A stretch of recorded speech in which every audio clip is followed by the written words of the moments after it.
الله أكبر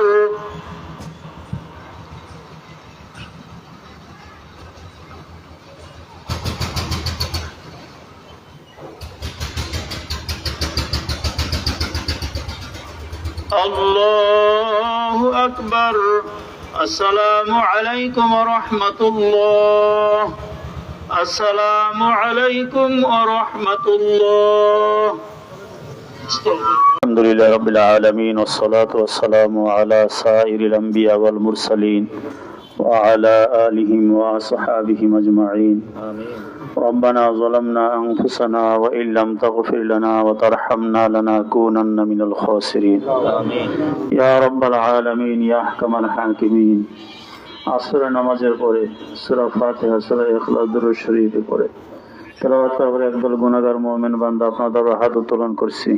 আল্লাহ আপনি আমাদের জীবনের গুনাহগুলো মাফ করে দেন।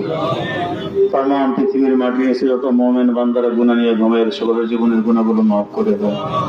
খাস করে আমরা যারা আব্বা হারা ইয়াতিম, মা হারা ইয়াতিম, ভাই হারা, বোন হারা, চাচা হারা, মামা হারা, দাদা দাদু, নানা নানু হারা, শ্বশুর শাশুড়ি হারা, ছেলে মেয়ে স্ত্রী পুত্র পরিজন হারা, আমাদের যার যেজন কবর মঞ্জিলে ঘুমাইয়ের সকলের জীবনের গুনাহগুলো মাফ করে দেন। রব্বুল আলামিন খাস করে যাওয়ার জন্য আজকে দোয়ার আয়োজন হয়েছে।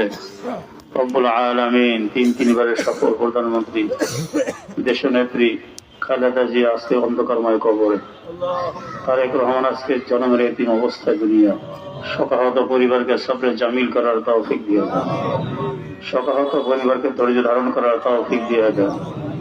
রব্বুল আলামিন ইয়া আল্লাহ জীবনের গুনাহগুলো মাফ করে দেন। ইয়া আল্লাহ জীবন চলার পথে গুনাহ হতেই পারে, বিশাল দায়িত্ব পালনে যে ভুলগুলো হয়েছে আপনি মাফ করে দেন। যে ভালো ভালো কাজগুলো করেছে এর বিনিময়ে আল্লাহ অসংখ্য সওয়াবের ব্যবস্থা করে দেন। ইয়া আল্লাহ আপনি আমাদের সকলকে দ্বীনের খাদেম হিসেবে কবুল করেন, জীবনের গুনাহগুলো মাফ করে দেন। ইয়া আল্লাহ মুসলমান অবস্থায় কবরে যাওয়ার তৌফিক দিয়ে দেন। اللهم انصرنا فإنا خير الناصرين سبحان ربك رب العزة عما يصفون سلام على المرسلين والحمد لله رب العالمين.